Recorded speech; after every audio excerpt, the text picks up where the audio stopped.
Good evening. Welcome to Vibin with Ashley Live. I'm your host, Ashley Live.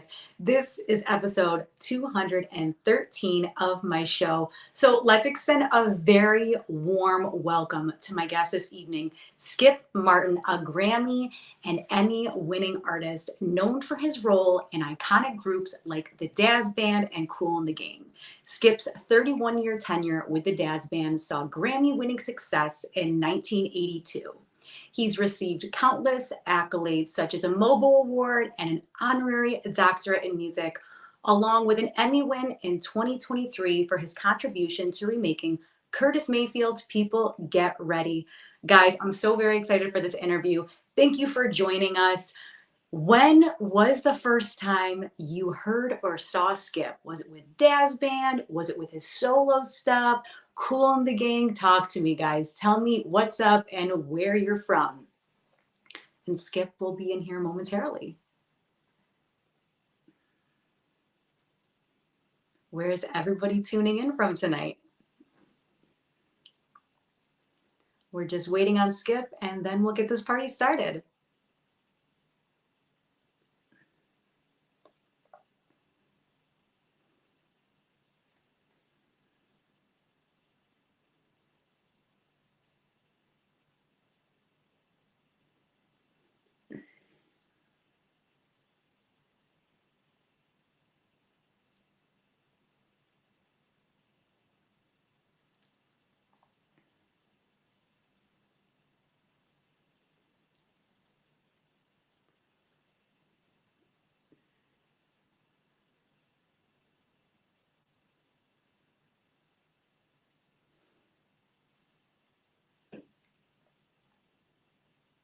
So, guys, where are you all tuning in from tonight? I'm in New York.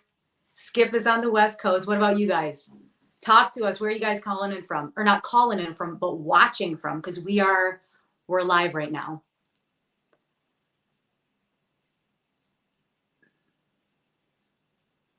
Hi, Lori. Lori from Texas.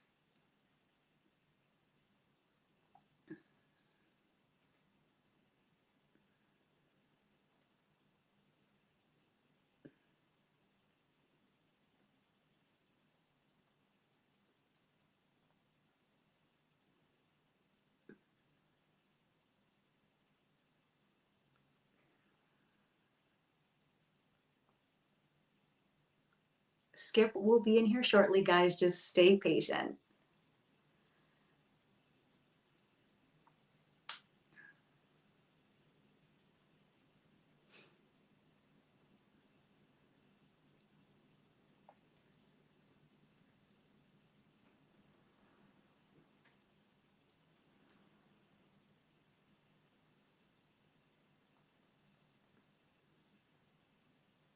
All right, so if you're in here right now, please in the comments put your favorite Dazz Band, Kool and the Gang song, or your favorite song from Skip in the comments.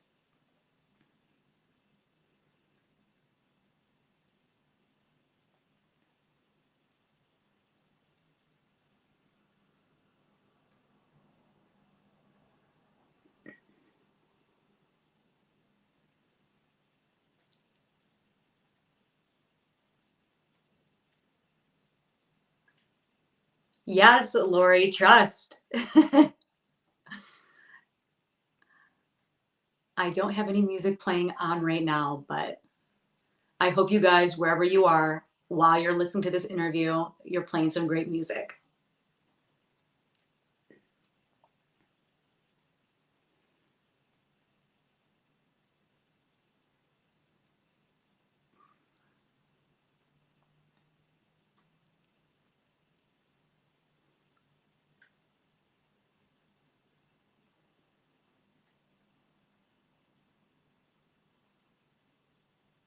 Don't play no games is another one. Yep.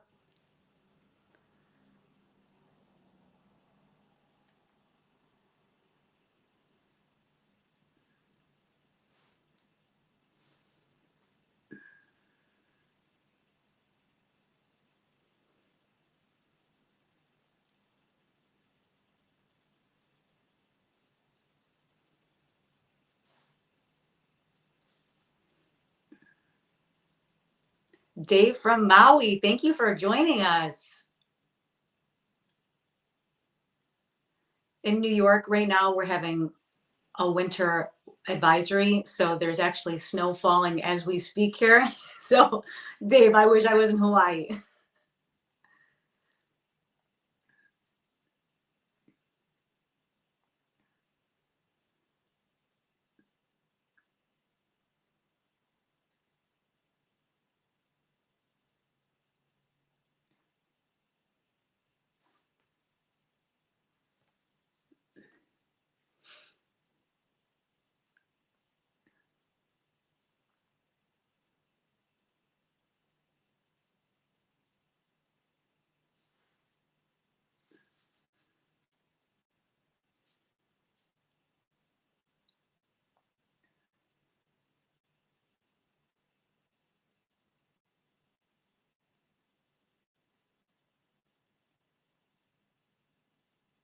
Thank you guys for your patience. We're still waiting on Skip. He will be here shortly.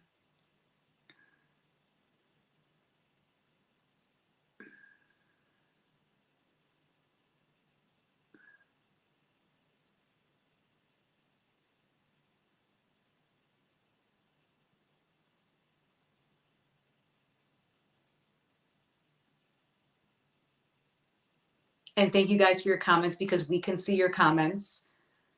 We can see your comments. Skip will see your comments when he's in here. And your comments will stay up even after this live stream. So if for some reason you can't watch this live, your comments will stay up.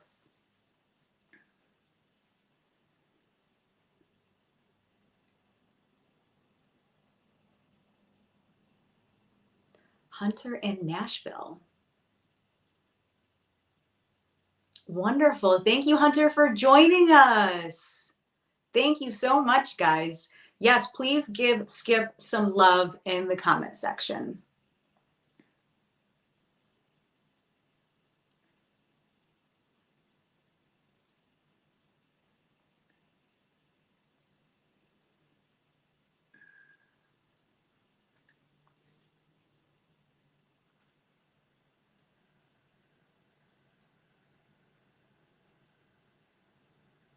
Okay, the comment that was just put up in the chat, I would love to read it, but I'm sorry, it's in a different language. So sorry. I would read it if I could, but I can't.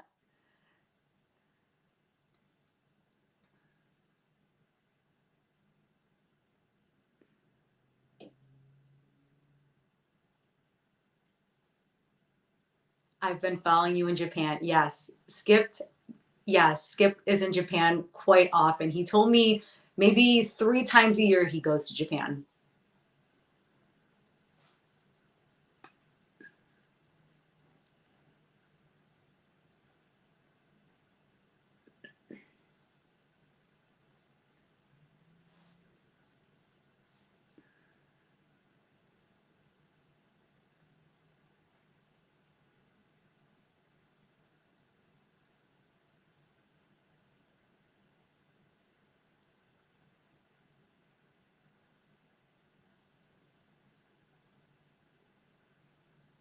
Yes, Lori just said that Skip loves Japan and the people of Japan. He really, really, really does. He does love Japan. We were actually, Skip and I were, before this live stream started, we were actually talking about his time in Japan. He does love it.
How we doing, guys? How is everyone feeling on this Tuesday night?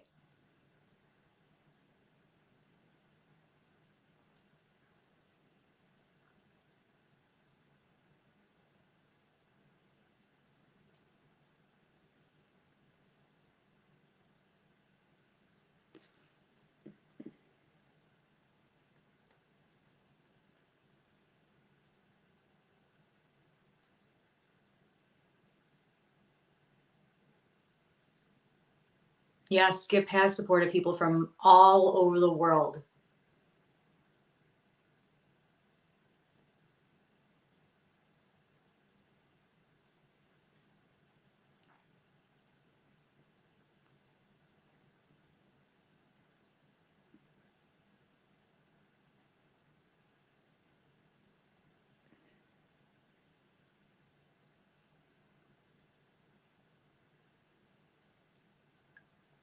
It's only 3 p.m. in the islands, but always good. Well, it is 8 p.m. here in New York. It is very dark. It's very cold in here. South America, Germany, yes.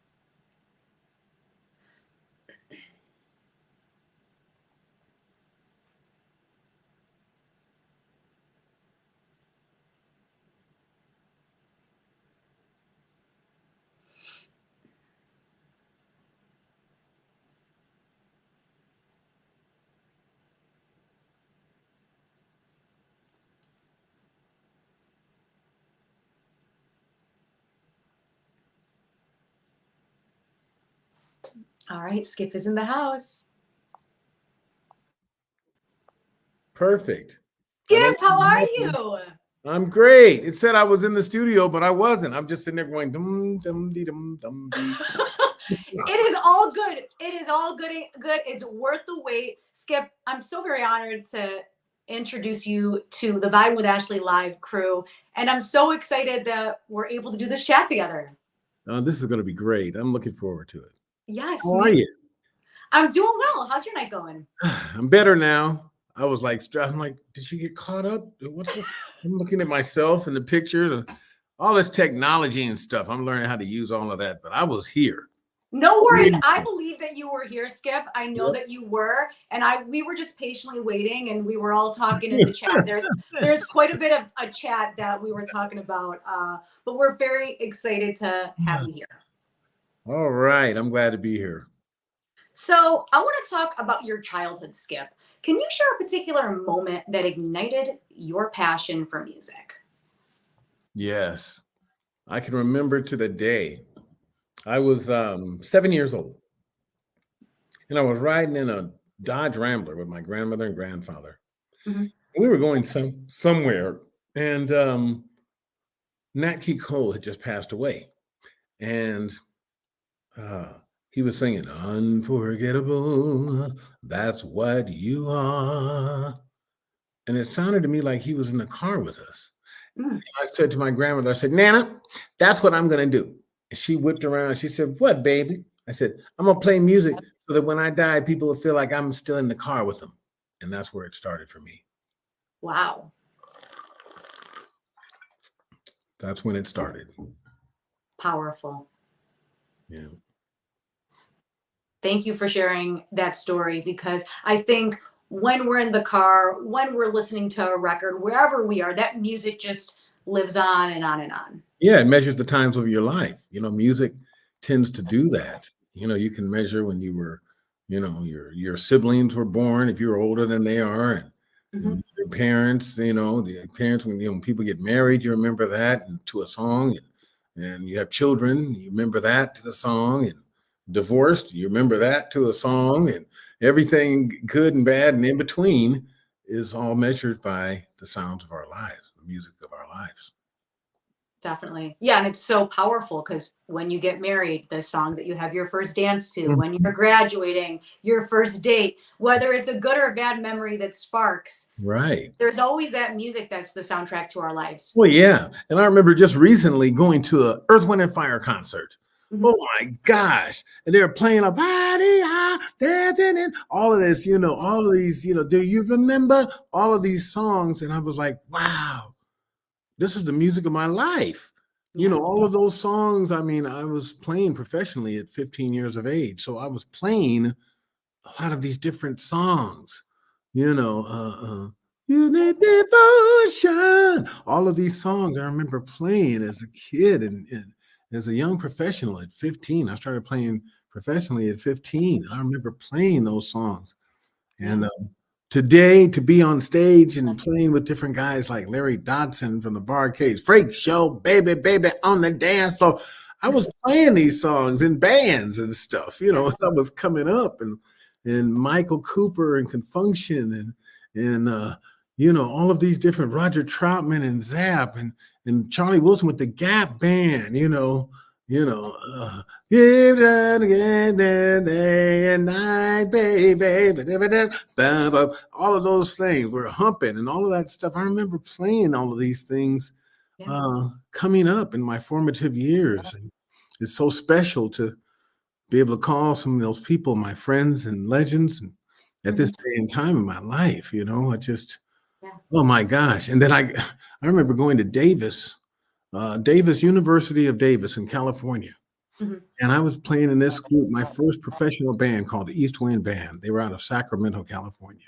And we went down to go see Kool and the Gang at Davis.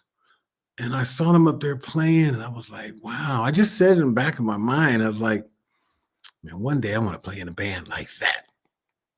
I had no idea that that would be a part of the soundtrack of my life, you know, and just to do all of these things. This was just pre getting to the Dazz Band, which I wanted to talk about because that was an integral part of me landing on the stage, the world stage, is playing with the Dazz Band, and that was just, oh man, amazing for me. Yeah. You know, to get a chance to play with, you know, and be around when we created that actual entity, the Dazz Band, because they were Kinsman Dazz when I met them. Mhm. And when I met Bobby Harris, Bobby is the one that, the leader of the Dazz Band, he's the one that actually brought me from Youngstown, Ohio, after I had been wearing hot pants and playing and smoking weed and playing Parliament Funkadelic. But at you know, 18, 19 years of age, you know, and I got enough of that. And Robbie came and got me and took me up to Cleveland. Mhm. And we started doing this. I just remember, you know, us riding I remember it was a blue taxi that Sonny Jones had. It was like a taxi limo, and it had holes in the floor. And we used to go to drive through the snow to go to the studio to do demo sessions. And you Mhm. could see the ground and the snow going. And when you look down on the floor, you can see the ground passing by real fast, and the snow is like, wow, Oh wow. this is the big time.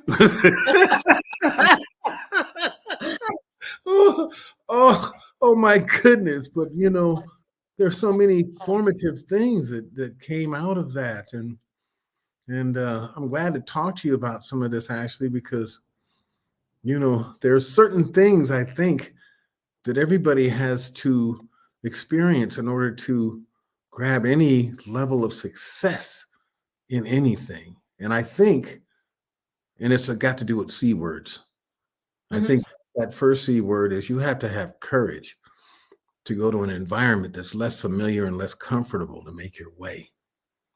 And I guess I had enough courage, or I was crazy, to leave the comfort of my hometown, Sacramento, and venture out into the unknown Yeah. with confidence that, you know, if I believe it, you can be it. You know, I was thinking that when I was really young. And I think after I had made that decision when I was 7, it was just part of the steps I was going to take. You know, Mhm. so I didn't really think about it. I just kind of acted, reacted, and did it. You know, so that was a very beautiful time getting a chance to meet Rob and what we were able to formulate and be together. And I remember another guy that really changed my life, that changed the direction of my life. And that was meeting the guy, Reggie Andrews. Mhm. And Reggie Andrews was a producer he was a teacher out of Watt High School in Los Angeles. And he was a songwriter and a musician, piano player.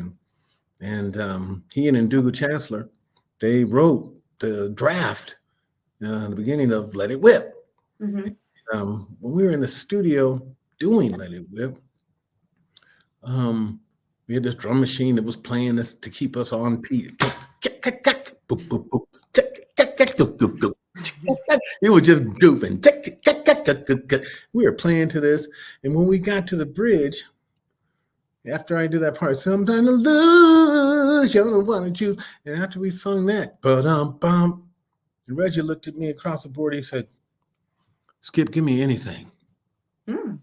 And I said, "Anything?" Little horns came up in my head. And I was like, I'm gonna think of the most stupid, ridiculous thing I could think of. Okay, Reggie. Yoo-hoo.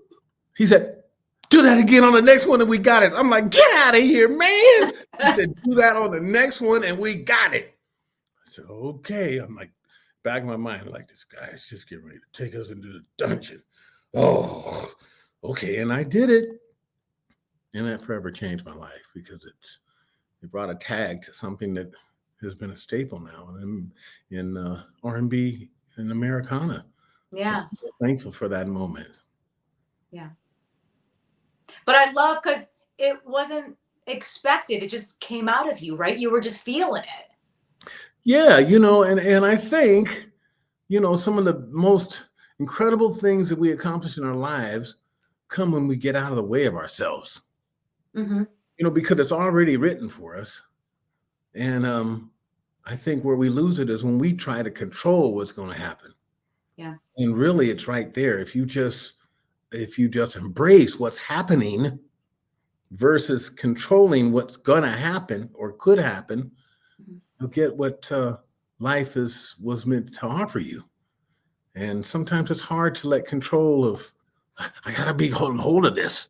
No, you don't, because it's already there. If you just let it be, and I learned some things about that. I wrote a story in a new book that I am preparing to release right now. It's an audiobook. And that story is called The River, because I would think I was about 17, and I have a stepbrother. He's like my real brother. He's 2 years younger than I am. And his mom and my mom were married at the same time. They went to junior high school together, at the same time. They had kids at the same time, all of those things.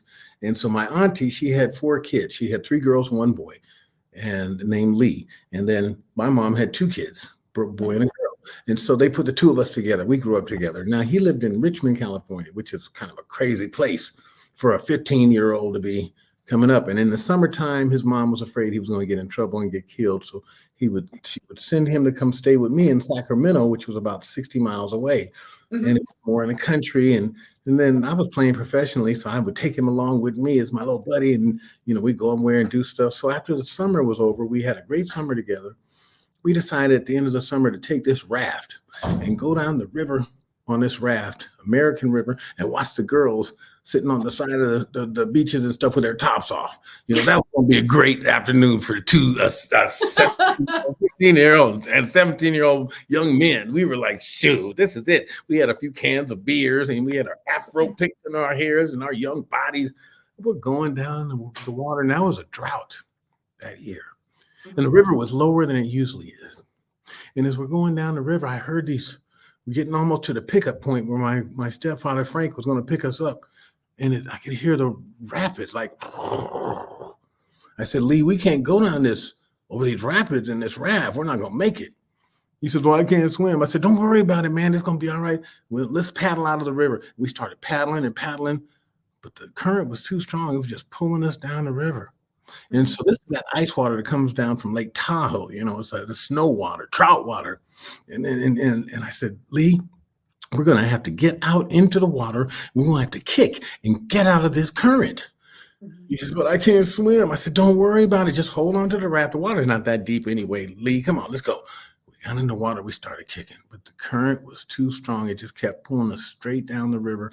And I looked down the river and I could see these branches from a tree that were coming towards us, and they were like coming towards our faces, and they're long branches. And I'm like, if there's branches out of the water, got to be some branches underneath the water. We're getting ready to get shish kebabbed. We got to the tree. Lee grabbed one of those branches and was hanging onto it like a koala bear. Now, I know how to swim, but he doesn't. And I'm the oldest, so I couldn't swim to safety on the shore and leave him out there and something crazy happened. I got to go home and tell his mom and my mom. I let him, I couldn't do that. I'd rather die. So I grabbed a hold of this little rope that was tied to the base of the tree. And I'm standing in a hole about 4 foot deep. And I'm 6'2". So the water is rushing up to my neck and I'm holding onto the rope and he's holding onto this branch talking about, Skip, what are we going to do? I'm like, shut up, Lee. I'm trying to think. It's starting to get dark. And now the ranger comes to close the park. And when he comes to close the park, he sees Lee hanging on this branch in the middle of the river. Couldn't see me because the water was coming up to my head. It was just a head sticking out of the top. And so he went down the river, got the raft, went up the river, came out, and he got to Lee. He said, jump on. And Lee let go of the branch and fell into the raft. When they got to me, I just jumped on the side of the raft. And we floated maybe 20 yards from that spot. And the water was calm and 2 foot deep. Wow. The moral to that story is life's like a river. If you struggle against the current of it, your behind is apt to drown. But if you just relax and have faith, it will let you out. Yeah. Powerful. Because life's always going to bring you crazy situations, and you just, you're never prepared for this stuff. Like, you weren't prepared for all of that, like the branches, and no. You're like, what's happening? And you just got to think in the moment. You got to think in the moment and solve problems, because that's the key to life. It's just about solving problems. Definitely. And if you quit, that's part of what I try to impart to this Gen Z generation, because they're so quick to get off of something because it's hard or because they failed, because failure is part of success. It's what makes success so sweet, right? And it's a try. That means you tried. And if you don't try, you don't learn, and when you stop trying different things, you become stagnant. And then life and everything, opportunities pass you by, So I try to impart that to our younger generation. Just keep trying, keep doing what you do. Yeah. Keep doing what you do and learn from your mistakes. Don't be afraid to try something. If you made a mistake, then learn from it, because that's what we call maturation, where we start maturing. You have to be able to try things and then I think one of those other C words is you have to be willing to collaborate with other people that have special gifts that you don't have, because there's power in numbers. Definitely. So that collaboration, courage and collaboration, those are things that are definite, powerful C words for success. And there's others that come after that, like choices, making choices and taking chances, and be willing to take on challenges and prepare yourself to change, comfortable, and these type of things. These are words that I've learned over time that help you be successful at anything. And that's anything and anybody. Nobody's, immune to what it takes in order to be successful. You have to deal with those C words. Definitely. So speaking of collaboration and creating Let It Whip, it won a Grammy in 1982. So let's bring it back to 1982 when the Grammy was won. What are you thinking when you win this Grammy? Honestly, at the time, I was just really taking in the moment and enjoying it, because I didn't want my heart broken. So I didn't have too much power and faith in the fact that we would win. The fact that we were nominated was a blessing in itself. That was just a great blessing. And I'm watching Miles Davis run around, and I could see Aretha Franklin was over here, and Count Basie was over there, and all of these great people I'm looking up to. I'm like, oh my goodness, the only reason why we won because Michael Jackson wasn't there that year.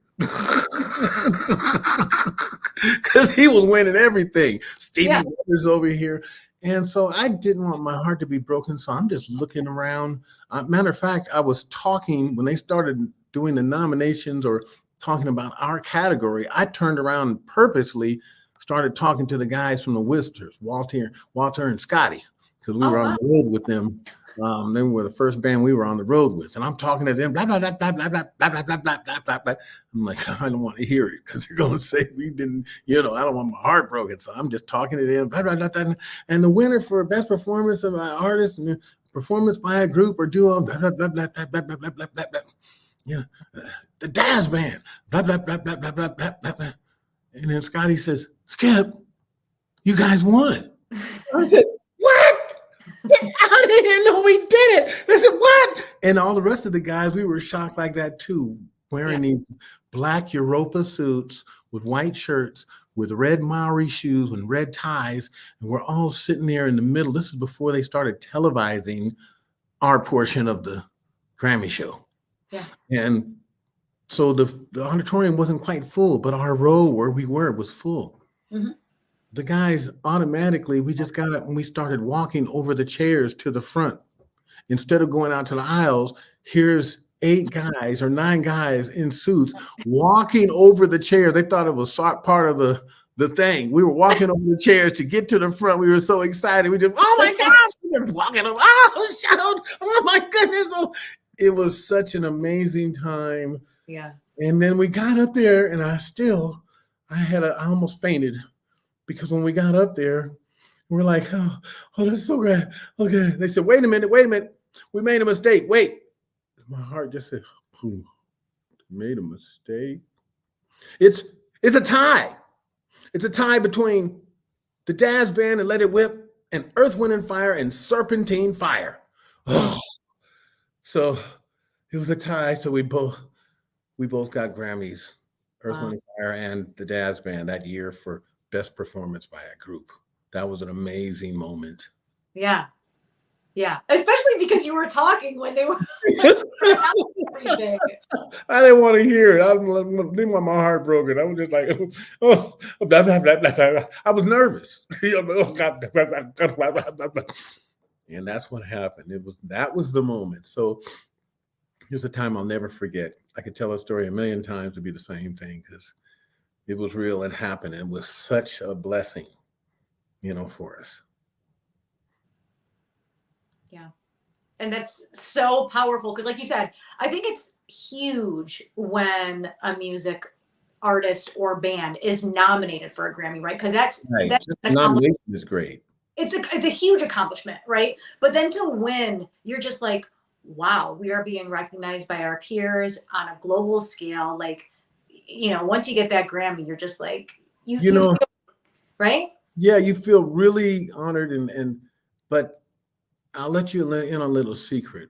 I didn't really understand it or appreciate it for about maybe 5 to 7 years or so after that. Mm-hmm. Because we were still, won the Grammy. But I thought in my fantasy mind that you win the Grammy, you're successful and you're going to be rich. It's not the case. Yeah. The money hadn't changed. Things were different. It was still struggles.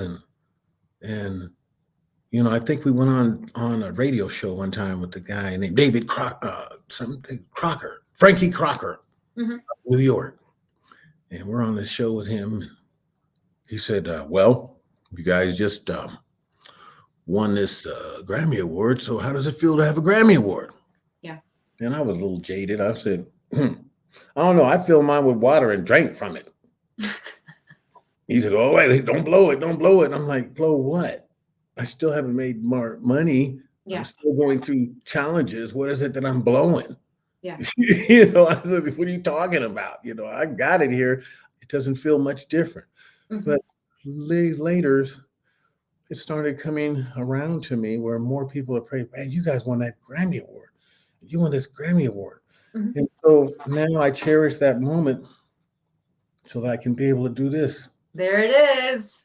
And share this with people and the Dazz Band and all of that stuff. So you can see a little bit of that there. Mm-hmm. So I'm very, very thankful for that coming about, and Reggie Andrews and Duga Chancellor, and and just the people that helped uh, uh, around us. It was just amazing time period, and I remember different things, and I was told that if you patent something after something that's already been done and you flip it, you can gain success like that when you do your songs. And we were making fun of Let It Whip when we were in there doing it, because it was so straight. It was when we were presented with it as young guys with vinegar in our bottles, we were like, man, this is really a straight square song.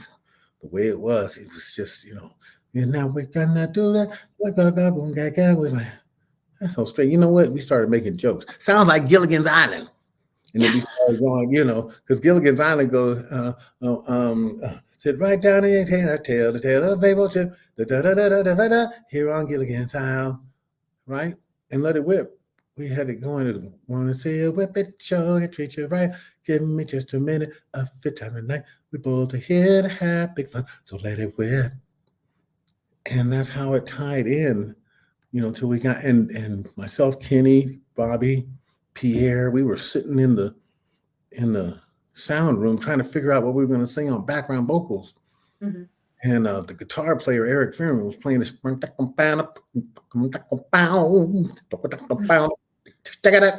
We said, let's whip it, baby. Let's whip it right. Whip it, baby. Whip it all night. Yeah, that's it. And those things just came. It just fell into, from moments, and us, not being afraid to just create. We weren't thinking. It's just taking it as it was coming. And matter of fact, that dance step that just went viral, that Let It Whip challenge on TikTok, which became 40 something years later, a whole other audience generation of people, and they're dancing to Let It Whip. And they don't even realize that when I think we were either on Solid Gold or one of those shows. It wasn't American Bandstand. It was some show. I think it was Solid Gold, and we were getting, or maybe it was even a Don Cornelius and Soul Train, something like that. We were in the backstage, and we had to have a dance step for when we went out for that. And so we're like, well, we went in the back, we started creating, and then we just started, and we started, that's what it's going to be. Went out there and danced it for the first time on stage with everybody. And it's something else for people to still feel that song. And the younger generation that wasn't even around in 82, when they weren't even thought of in 82, 24-year-olds, 18-year-olds, 16-year-olds, 12-year-olds, 30-year-olds, they weren't even around when we had done that. So it's an amazing feeling to have that to be part of your life story and your legacy, and I'm just so proud and honored to be a part of it. And I thank the guys and Rob and all the other guys that I met. Joe Simone, our manager at that time, for the way they just guided us through certain things. We had to go through it to get to it. That's for sure. Yeah. So I want to circle back on social media and TikTok, right? Because you're right, 1982. And then in the past couple of years on social media, Let It Whip is being danced to by people all over the world. And you're seeing families and younger kids. What does that feel like for you to see this song get this recognition, right now? It feels great. Amazing. Old. I mean, no, I don't feel old. I'm just saying. I'm just saying. It's like, wow. It's really. I'm humbled. I'm really, glad to hear that and see that. And I never thought that, 4 decades after that song was created and done, and the actually almost 5 decades, because it was created before we won the Grammy. So all of that time has gone by, and that's like a lifetime, So for all of these kids to young people, and it wouldn't have been noticed like that had it not been for the advancement of technology that's put people together in larger numbers. I think we became more famous or infamous back then because there were only three stations at that time: ABC, CBS, NBC. Yeah. There was no ESPN, there was no MSNBC, there was no Fox, there was no BET. I mean, no VH1. MTV was still not putting Black people on the videos. Yeah. We had to go through the time. That's why there was no video on Let It Whip, because Let It Whip came out before they were actually putting Black faces on MTV. And if it hadn't been for Rick James and Super Freak, he was one of the first ones. And then Michael Jackson was one of the first Black faces to get put on MTV, and that's what made them our powers that be to create BET, because we felt like the music and what have you, Black artists needed to be acknowledged because we were part of the integral development of Americana music. Right. And that's where the birth of BET came, but it came after Let It Whip. Yeah. So that's why you don't see a MTV or whatever version video, because we were there before they were letting us be on it. Yeah. Wow. But yeah, I love how social media, right? You look at our phones, you look at an interview like this, you look at all the technology advancements, even something like AI, right? You think, oh my gosh, yes, it's great. I love it. I love that. Look, I don't care what nobody says, whether they're being afraid of the AI and this and that.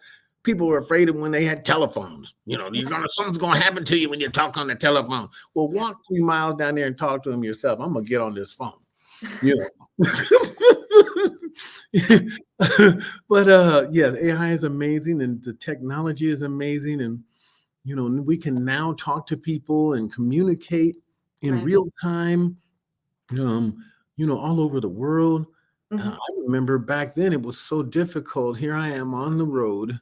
This created problems for my previous marriage that I had. I think I kind of blame a lot of that stuff on just being able to communicate. Here I am around the world traveling, and I want to call home and talk to my family. And you had to either go to a payphone, or you had to go to the hotel where they charged you $60 a minute or something like that.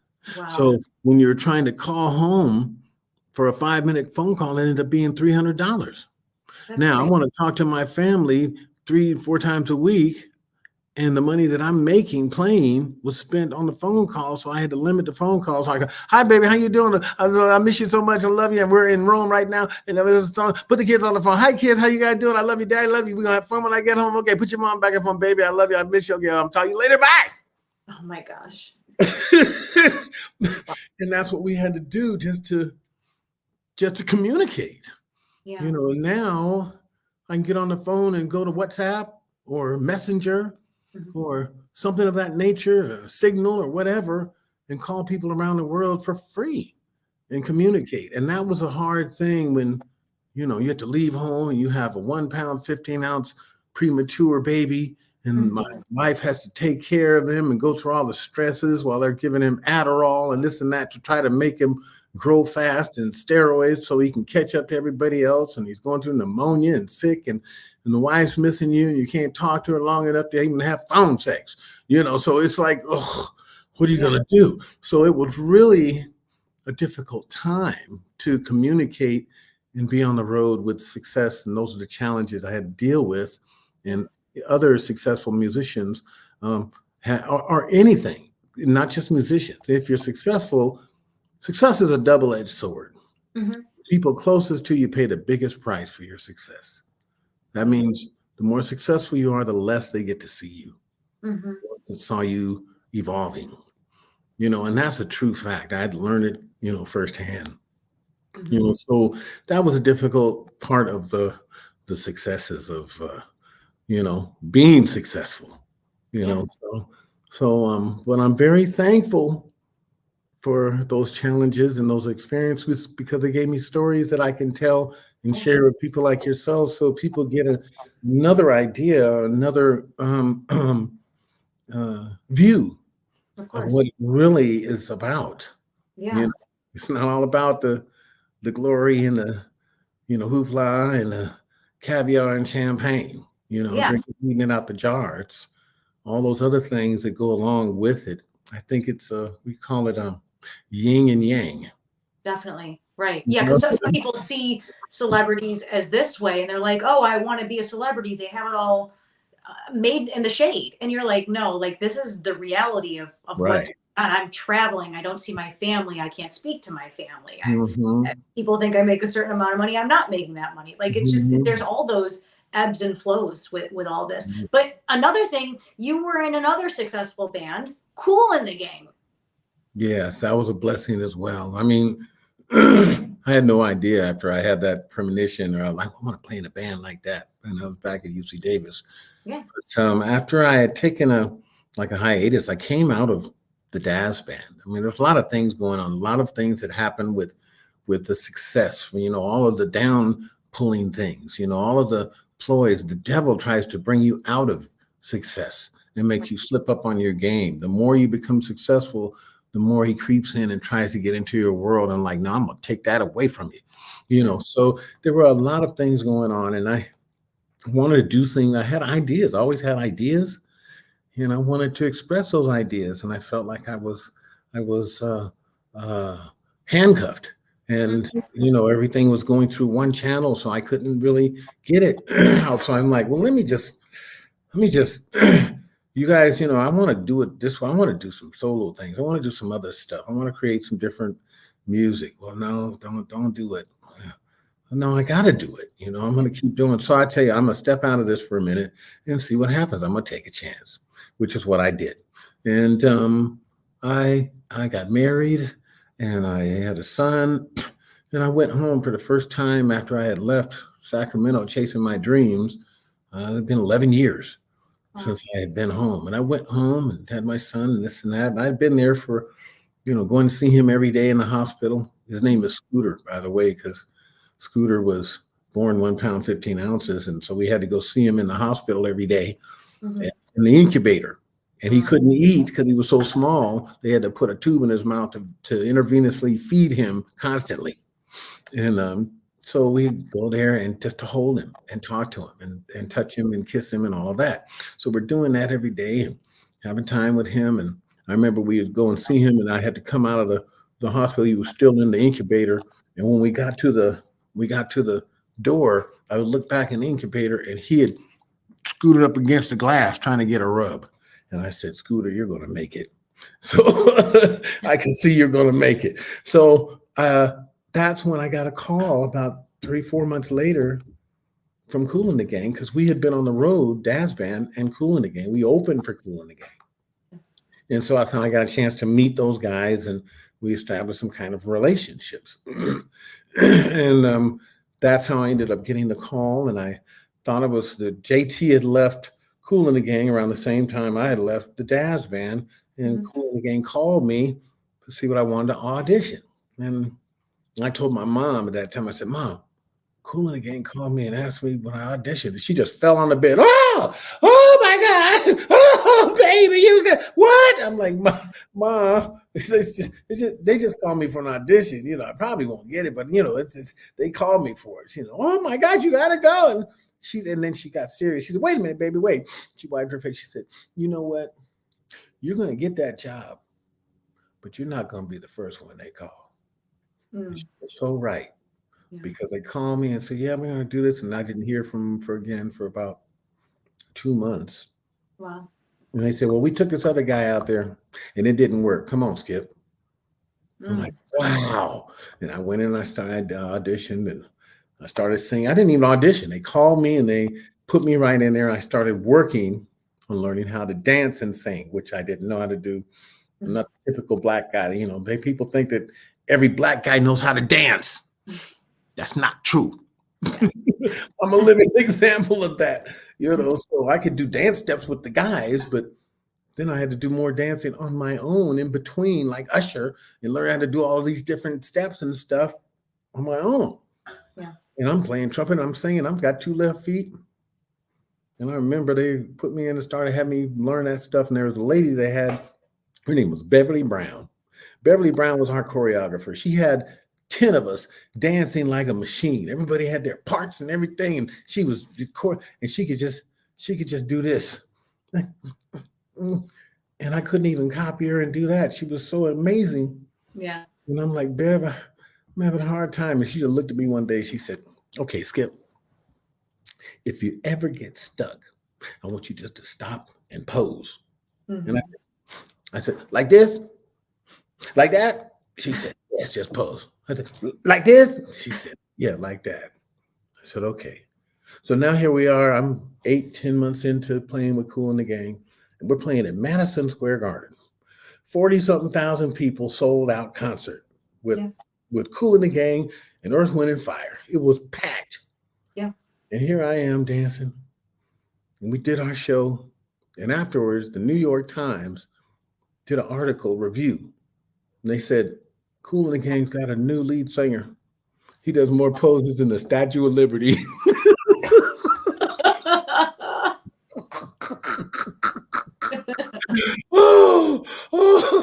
Oh my goodness. Oh man, me and Beverly, we just cracked up. She's like, oh my God. Because every time I got to a spot, I boom. It's pop, pop. Oh, so there goes my story. I'm sticking to it. Oh my gosh. Oh my goodness. You making me laugh. Oh gosh. Oh, because I remember going back through that, the times of our lives. But that was really a blessing and amazing. I think something great is happening right now with Kool and the Gang. I mean, I spent 20 years with Kool and the Gang. As a matter of fact, I did 10 years, and then they decided to bring back JT Taylor to see how things would work with that. Mm-hmm. When JT came, he fired the whole band. And everybody, all the guys have been playing the past 10 years, everybody was gone. I told him, I said, I know they're gonna fire us, so we want to do another thing. So they tried to do it with JT. That lasted for about 2 months. Mm-hmm. And then I'm in Las Vegas. I went to a studio and was doing a re-record of Let It Whip and ran into the Dazz Band, who was recording it in a studio down in Los Angeles. And saw Rob Harris again. And he said, you need to come back and wear your old shoes. I said, okay, let's work it out. And so we started doing that. Now I'm working with the Dazz Band. So when I'm in Vegas, Kool and the Gang came to do a corporate show in Vegas. And I just went down to see him. I'm like, hey, can I just sit in with you guys? Cool. Yeah. And then after I sat in, they said, okay, dress him up, suit him up. And they let me come back and sing. And then afterwards they had a meeting. They said, okay, now we're going to bring you back into the band, but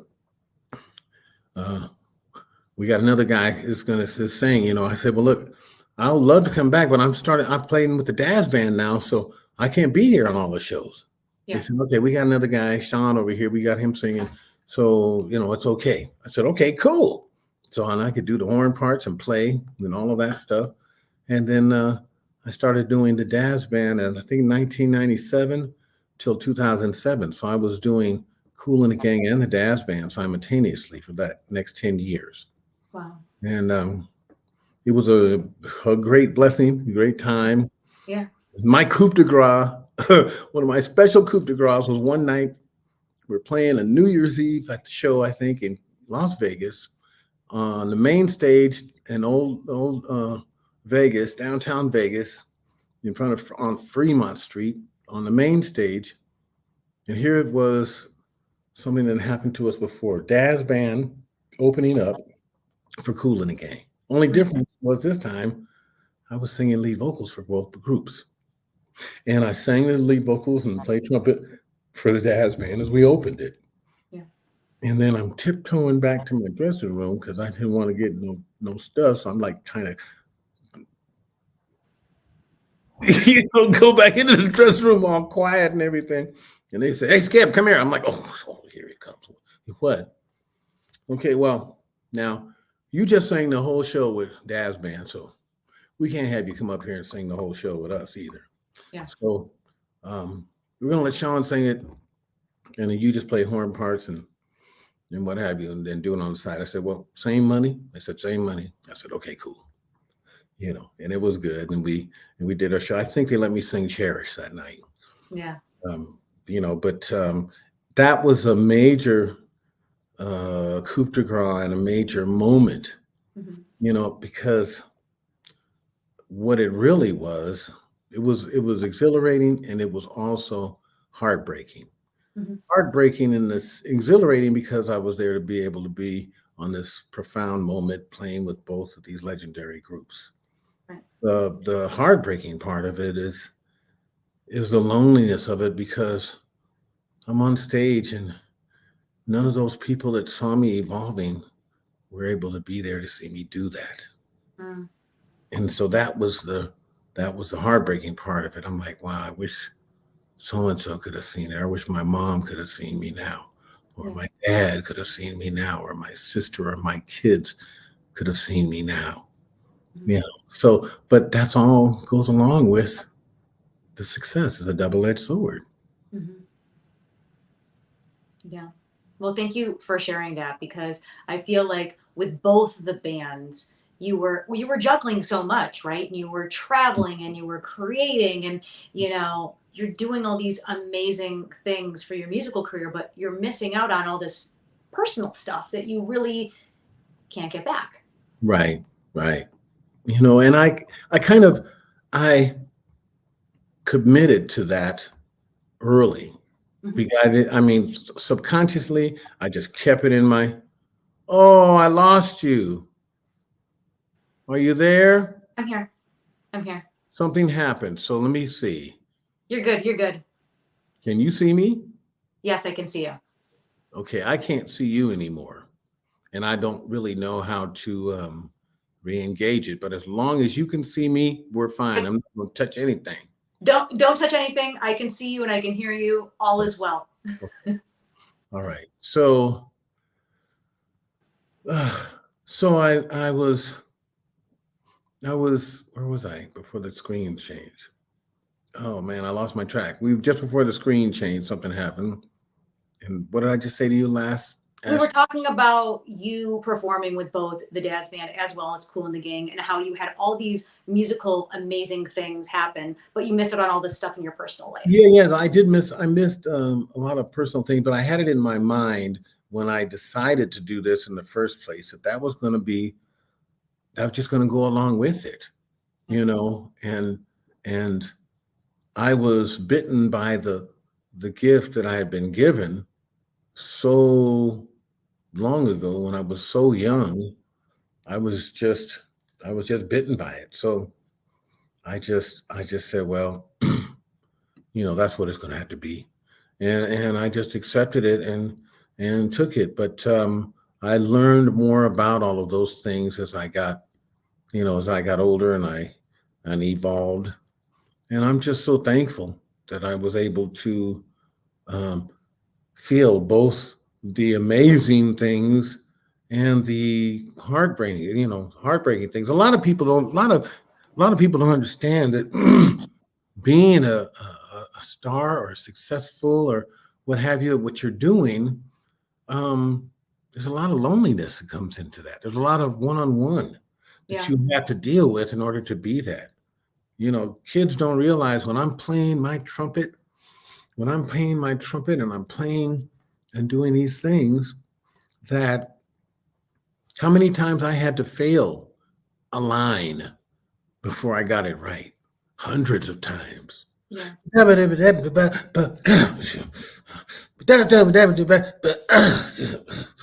Hundreds of times, not 10 times, not 20, hundreds of times. I had to fail those dance steps hundreds of times. I had to fail the lyrics, voice cracking, this and that, hundreds of times.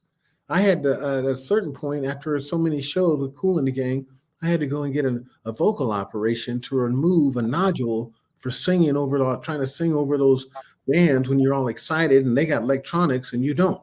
Yeah. And I'm singing over that and just created a nodule on my voice. and I had challenges to deal with. Like, man, for some reason I can't get this note out. I go to the doctor. He said, "Well, you got a nodule on your vocal cord." I'm like, "Well, what we got to do to fix it?" "Well, we're going to do an operation. We're going to take that off. But this is what the deal is. You're not going to be able to sing or talk for 3 months."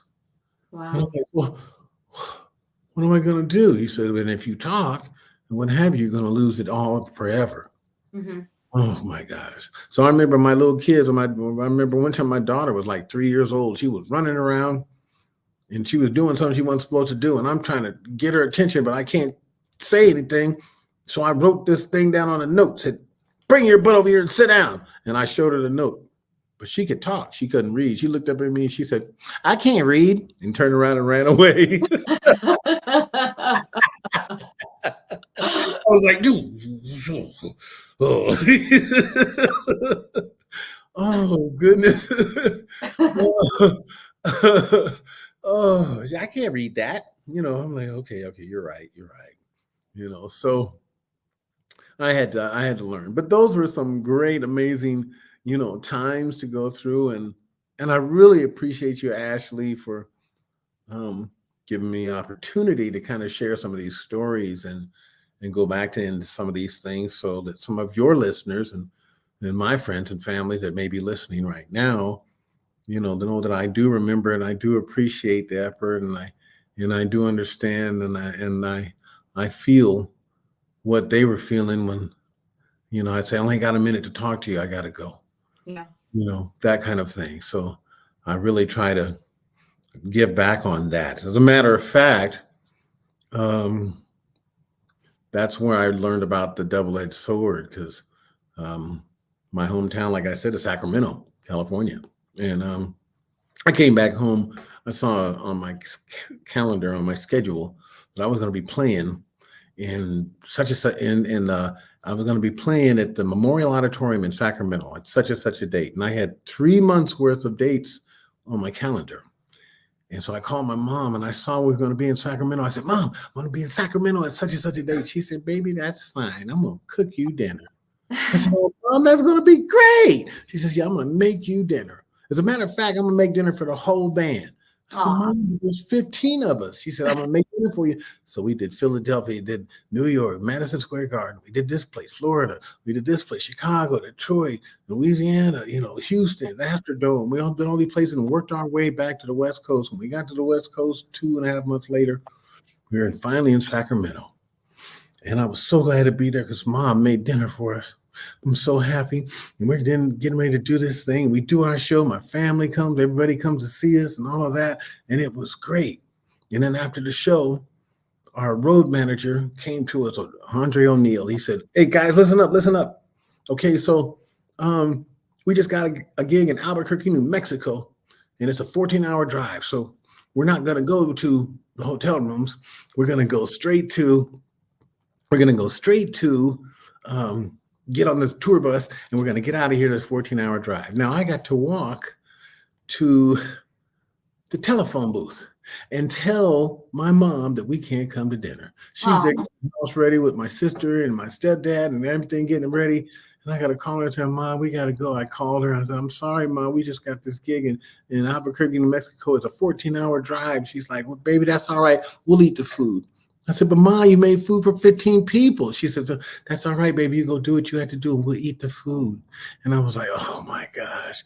So then my sister, my only sibling, Lori, she heard that. And she said, "I'm going to drive down to where he is and see him." So she drives 20 miles back down to the Memorial Auditorium. And she gets there, and our limousine is surrounded by about 400 people. And I'm the hometown cat, and I'm like standing outside the door of the limousine. "Hi, everybody. So-and-so. Hey, it's good to see you. Hey, so-and-so. Hey, I would thank you for coming," this and that, so forth.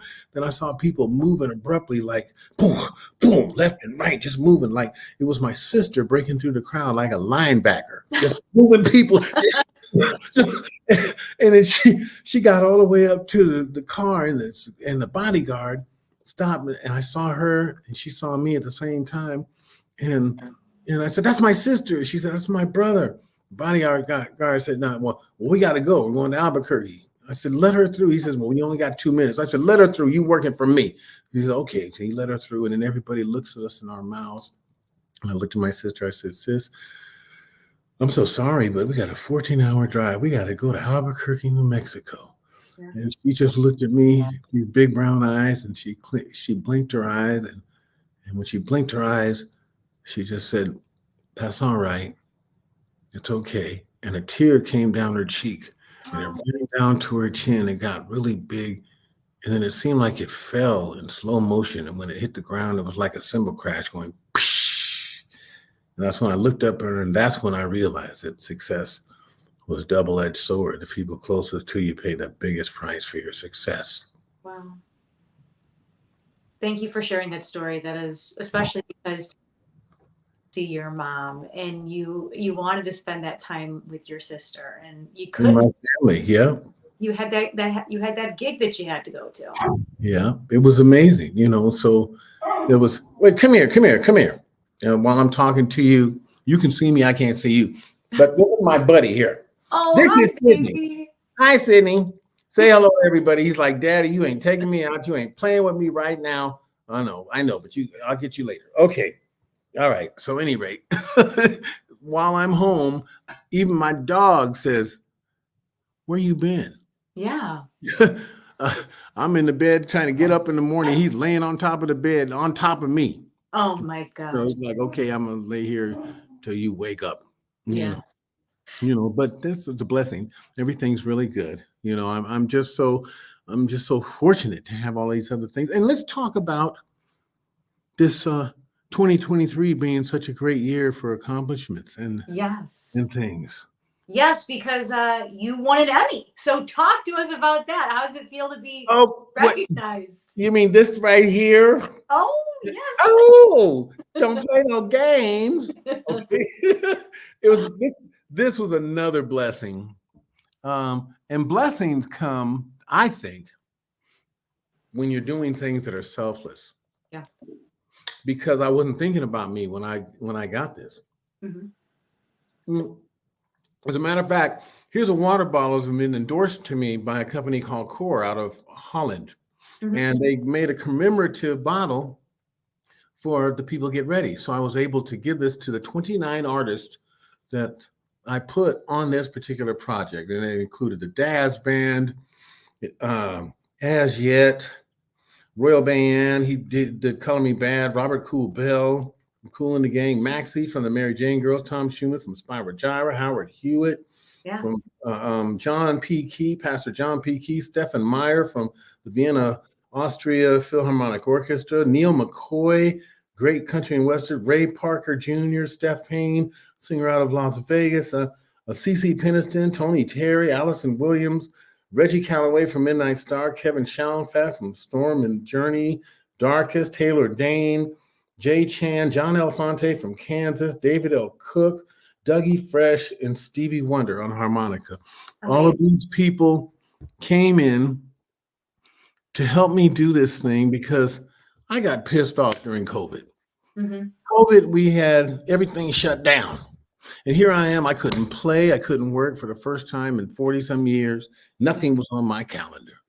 And I'm looking around and I'm captive in front of the television where they're fighting, the Republicans are fighting with the Democrats, the police are killing black people, with George Floyd and Breonna Green and this one and that, with just so much turmoil, so much hate and so much indifference. And I was just like, there's no hope. Nobody's talking about hope. Where's that? And I said, wow, I got to do something. And I remember something in the Bible that had to do with, at the end of days and times, it would be the musicians that would bring about a change. And I said, what can I do? So I had just recorded a gospel CD called God Will Find You. And I recorded the song People Get Ready on there. And I ran into one of my friends here in Vegas during COVID, and Paris Smith, and he was with the group As Yet. And I said, man, I would love for you guys to sing these background on this choir. Why don't we collaborate? Because collaboration is something that's really a gift. Yeah. He said, yeah, we'd love to do that. So we started at 8:00 at night, and there's 4 of them. And I recorded each one of those guys about 2 parts 8 times. So it took us till 3:00 in the morning to get finished with all of that recording. Mm-hmm. When it got done, and when we started it, I heard a voice say, expand on that. It was really soft and almost undetectable. Expand on that. And I'm like, what? I'm hearing things. I just kept on going. By the time we got finished, it sounded amazing. Then I heard the voice a little bit louder say, expand on that. Yeah. And I'm like, what? I'm already expanding. Okay. So when I got home, I just started calling my friend from as far away around the world. He was in Vienna, Austria, from the Vienna Philharmonic Orchestra. And I called him. I said, Stefan, would you play some strings on this track with me? He says, yeah, it's good. I will do that. Yeah. I'm like, oh my gosh. Okay. So he started it, and I just worked my way back, stayed on the phone till 12 o'clock the afternoon, all the way to the West Coast. And Tom Schumann from Spyro Gyra, he was my co-producer and keyboard player on it. So he helped me to have the discernment to put, we did 160 something tracks with all these people. Every day I'd come in, I got this person to be on it. I got that person to be on it. I asked Stevie, he said he's going to be on it, and this and that, so forth. And we're getting all this done. And I'm all worried because Stevie was the last one to give me his part. Yeah. Everybody else had given me their part, and I had told him Stevie was going to be on it. And I didn't want to be made a fool of. So I'm like, well, maybe he forgot, or maybe he decided not to. And one day I got up, my wife says to me, did you see your email? I said, what? Look at your email. I looked at my email, and Stevie had given me the parts. I'm like, oh my God. Oh. So at any rate, I worked on that project for 2 years. I got the project done, and we put it out, and I used my savings that I didn't know where my next job was going to come from. And I had maybe $80,000 saved up. Mm-hmm. I used more than half of that to put this thing out and to send it to the Grammy Academies to see if we could get it, because it's an amazing project. If you guys are out there watching, just go to YouTube, pull up Skip Martin, People Get Ready by Curtis Mayfield, and you'll see it in a green art cover. And it's all the behind the scenes. I paid for the video people to come in and pay Tom to do these 160 something tracks and did all those things necessary to do that. And I gave it, I submitted it to the Grammy. I started the Grammy promotional thing for the Grammys. I paid X amount of dollars to do that, $1,500 something, $1,800, $2,000, something like that, for them to help me to see if I could get it submitted. Did all the other stuff I could. First year, I heard nothing. Grammys came and went. So I said, okay, I'm going to do it again. I submitted it the next year, but I had to go back in and add another creative element to it in order to make it eligible. So trumpet player as well. So I played the whole horn section. So I came back in and played the horn section again, but played it on muted trumpet. So now I added a creative element to it, and I submitted it again. Nothing. Crickets. I didn't hear anything. I'm like, okay, well, I tried for 2 years. And then one of the guys that I put on the project, David L. Cook, he's on the Emmy board. He's a great singer and a gospel man. And when I put him on there, he was going through challenges with his vocals. He was battling cancer, and he had stuff with his lymph nodes, and they had operations. So he was going through stuff with his voice. But I like him so much. I'm like, you know what? I'm going to put you on here anyway, man. I want you to be a part of this. So I put him in the choir, had him sing. He sent me his parts and all of that.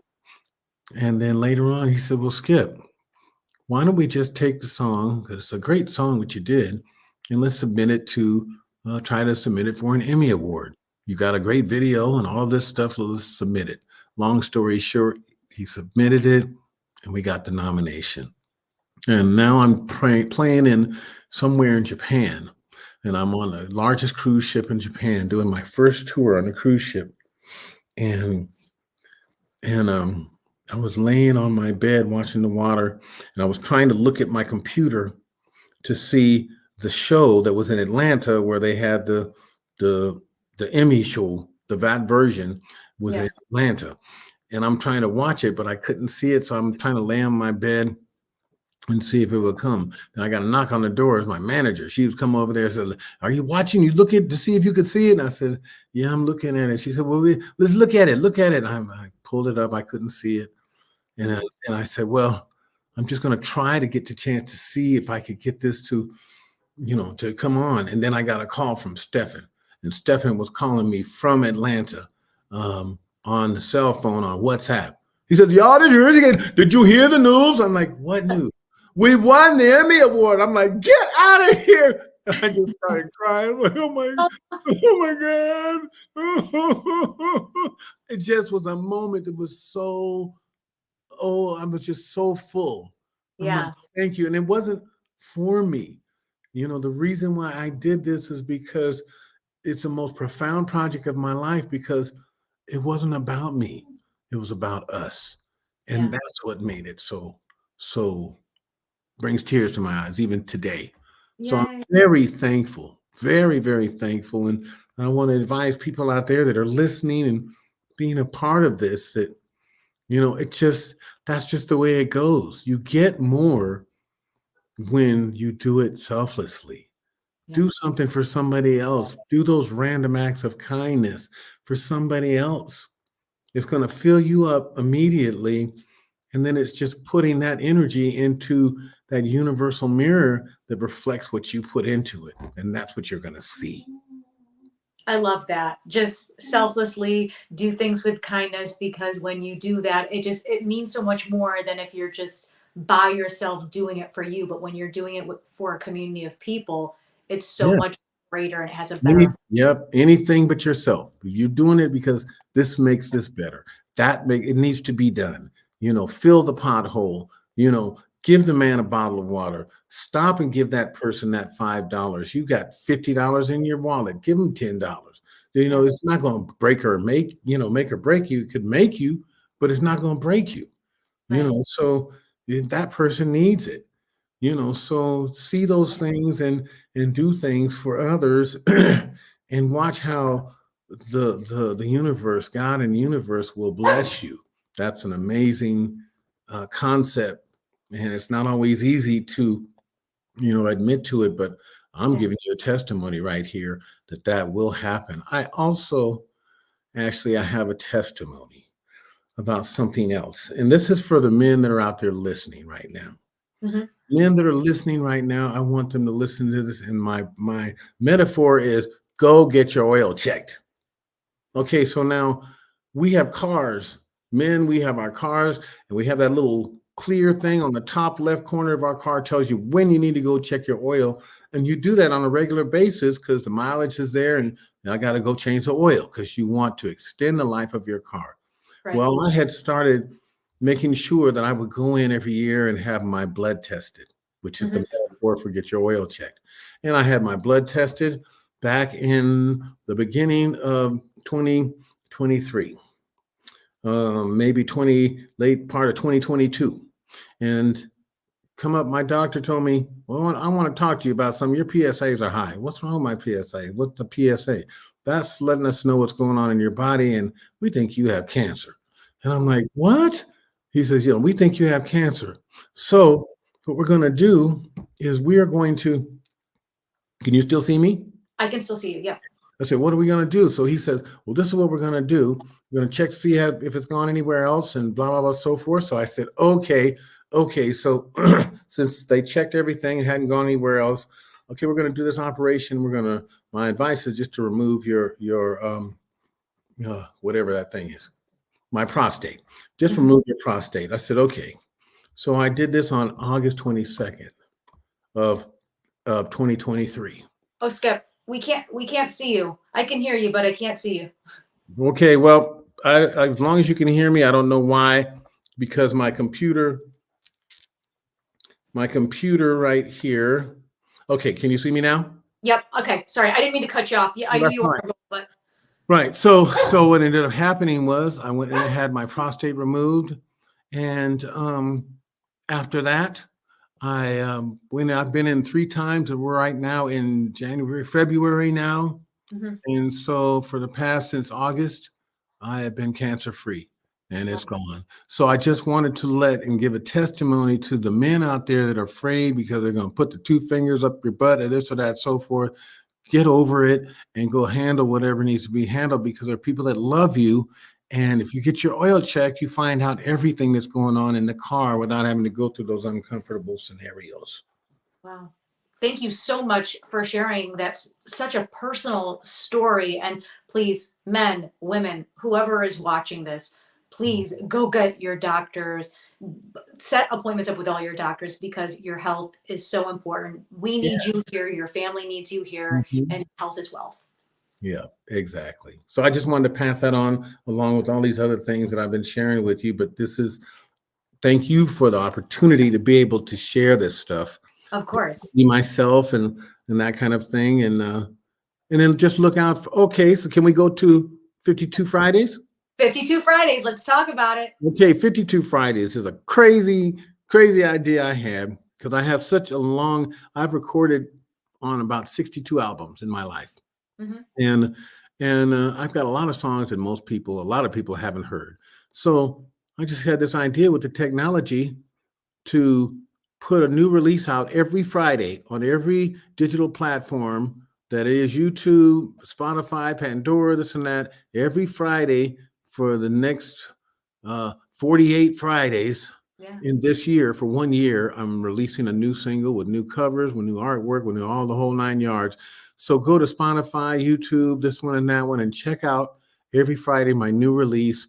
And you guys put comments on it. Tell me what you think about this and that, because at the end of the year, I'm going to compile all the most top comments, and that's when I'm going to release another album next year with all the top voted songs. I love that. So much new music that's going to be released in 2024 and 2025. I'm really excited to hear it, Skip. It's going to be awesome. It's going to be great. It's going to be so great, and it's already started, so you can go check it out and enjoy that, and just let me hear your comments out there about that. Okay? Yes. Yes, give wonderful. your feedback on all this amazing music that's going to be released. Yeah, it's a lifetime of music and a legacy that I wanted to leave, which helps me to accomplish the dream that I set forth to do when I was 7 years old. Because I didn't do it to get girls, to get money, to get praise, this and that. There's so many people in the world. I remember being on a beach, Ashley, in Africa one day, and the guys, they stopped at this little shop by the beach to get trinkets to take home. And I said, well, let me go. I already got my trinkets, so I'm going to go out to the beach. And I went to the beach, and there was nobody on the beach. I looked to the left as far as I could see into infinity, into the mist. There was nobody on the beach. I looked to the right, and all the way to the beach just turned into fog. And there was nobody on the beach, and I could hear the waves just, they were just crashing. And I just fell to my knees, and I put a handful of sand in both hands. And that's when I looked and I realized, I said, I am no more significant than a grain of sand that's in my hand. And one day I'm going to be a grain of sand again. So all I really want to do is make some kind of trail in the sand that I was here. Yeah. That's what it's all about to me. Powerful. So powerful. And so that's where I'm at.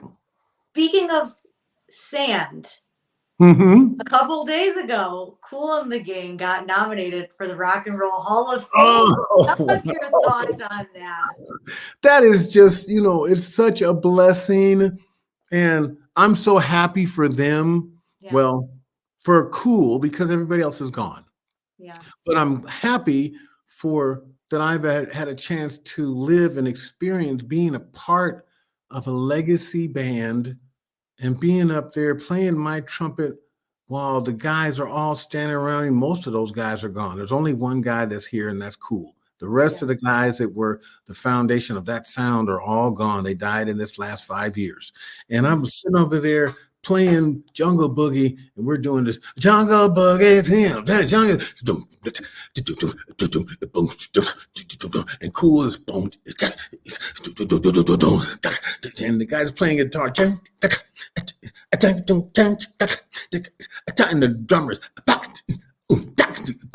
everybody's staying in their lane and creating this synergy of power.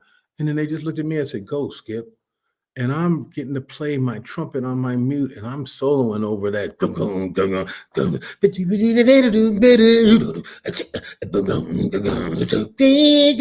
And I'm like, oh my God, God has gifted me with the chance to be a part of a legacy group, and they're giving me the spot to shine. I love this. So I am so thankful to have spent time with them, to have been a part of them.